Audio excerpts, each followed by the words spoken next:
All right, let's dive into one of the most action-packed and, let's be honest, complicated Bollywood thrillers out there, Dhrundar. This movie has so many layers and twists, it's easy to miss things. So today, we're gonna break it all down, piece by piece, so you can see the whole incredible picture. So to really get what's going on in Dhrundar, you've got to go back in time. The film's entire story is kicked off by two huge, real-world events, the Kandahar hijacking in '99 and the Parliament attack a couple of years later. In the movie's universe, these attacks, which were backed by terror groups in Pakistan, put India in a really tough spot. You see, an all-out war wasn't on the table because of international pressure, so they had to think of another way to hit back. And that other way? It was called Mission Dhrundar.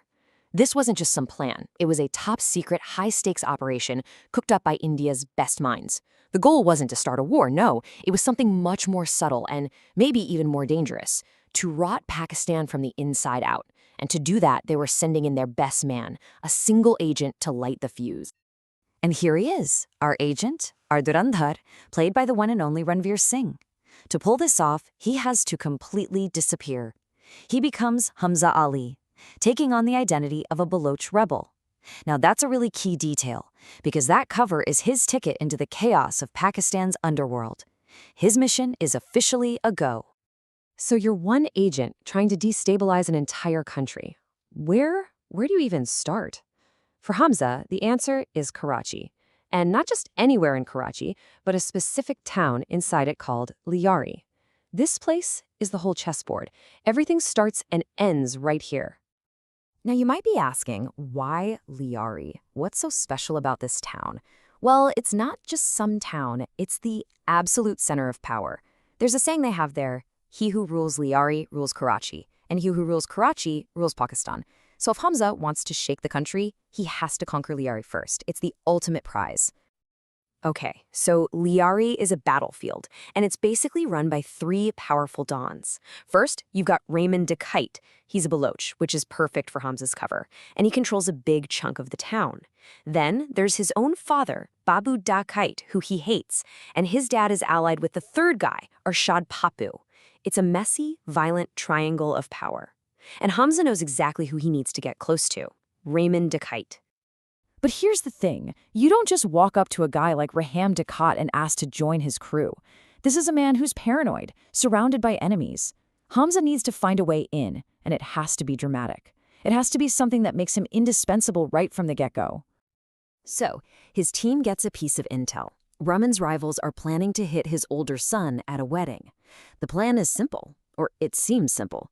Hamza will swoop in, save the son's life during the attack, and instantly become a hero to the dawn. That's his way in. But of course, in a movie like this, nothing ever goes to plan, right? The attack happens, but it's way more brutal than they expected. And in the chaos, Rahman's older son is shot and killed. Hamza fails. The plan is a total disaster. His one shot to get in is gone. So what on earth can he do now? This is where we see just how brilliant Hamza is.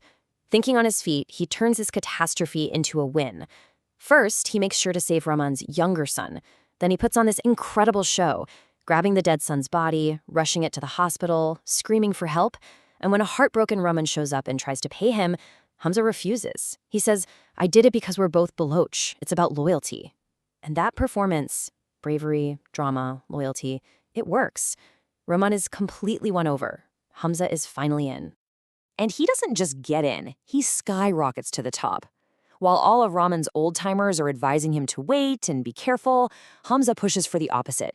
He tells him to strike back immediately, to show absolute strength, to go after his own father, Babu da Kite. Rahman listens, and they launch a ruthless attack that wipes out his father's gang. Just like that, Hamza isn't just a soldier, he's Rahman's most trusted advisor. So, with Rahman now firmly in control of Liari, thanks to Hamza, the mission enters a new phase. He's no longer just dealing with street-level gangsters. The circle is getting bigger and way more dangerous. We're talking corrupt politicians, shadowy intelligence agents, and international terror financiers. Okay, so let's meet the new players on this much bigger chessboard. You've got Jamil Jamali, a slimy politician who needs Rahman's muscle to stay in power. Then there's Major Iqbal, a seriously dangerous agent from the ISI who's got a deadly plan. And finally, the Khanna brothers, who look like legitimate businessmen but are actually funding terror. Hamza is now caught right in the middle of this incredibly dangerous web. And things escalate. Big time. Major Iqbal needs weapons, untraceable Russian and American arms, to give to terrorists for a massive attack on India. The problem is, the ISI can't buy them directly from the Baloch rebels who have them. So who do they turn to? Rahman Dikait. He's a hero to the Baloch people, so Iqbal pressures him to be the middleman to broker this huge, deadly arms deal. Rahman, wanting to stay in the ISI's good graces, agrees. He brokers the deal, and the weapons are delivered. And this is the gut punch of the movie. Because the film reveals that these exact weapons are the ones used in the horrific 26/11 Mumbai terror attacks. The fictional mission has just crashed into real-world tragedy. For Hamza, this is the lowest point. It's an absolute failure. You see, he was on the inside. He knew a major attack was coming, and he sent the intel back home. He warned them. But for whatever reason, the attack happened anyway. Watching his country burn on TV, knowing he was right there and couldn't stop it. His mission is no longer just about strategy. Now it's personal. It's about revenge. Fueled by this rage, Hamza makes a decision. Being an advisor isn't enough. To truly break the system, he can't just be part of it. He has to run it. He has to take total control of Lyari. And that means only one thing. His boss, Rahman Dikait, has to go. And just when he needs it, an opportunity falls right into his lap. A secret video recording. And on this tape, the politician Jamali, the rival Don Arshad Papu, and even a high-ranking cop, SP Chaudhry, all of them plotting together to kill Rahman. Hamza suddenly has the ultimate weapon in his hands. And what he does next is just masterful, in a cold, calculating way. Publicly, he goes to Rahman and shows him the tape, saving him from a police trap and proving his loyalty once and for all. He looks like a hero.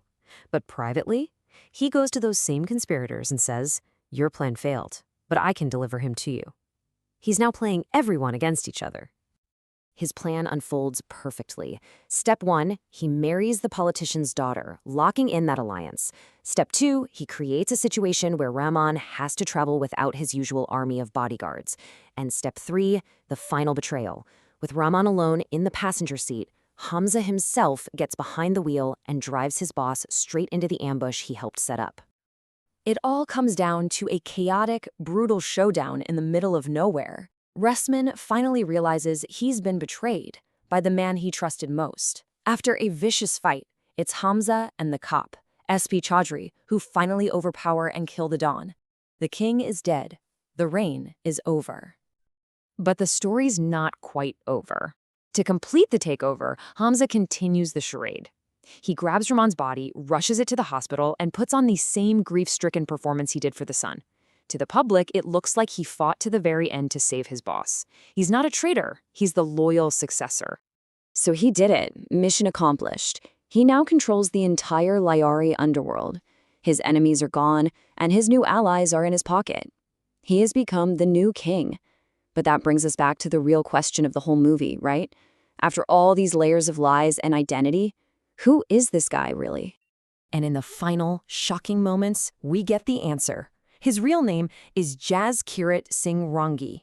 He wasn't some lifelong polished spy. No, he was a criminal on death row pulled from a prison cell and offered one last, impossible chance to serve his country. As he stands there, the new, undisputed ruler of Lyari, the screen fades, telling us that this wasn't the end. Mission Dhrundar has only just begun. What a cliffhanger for part 2.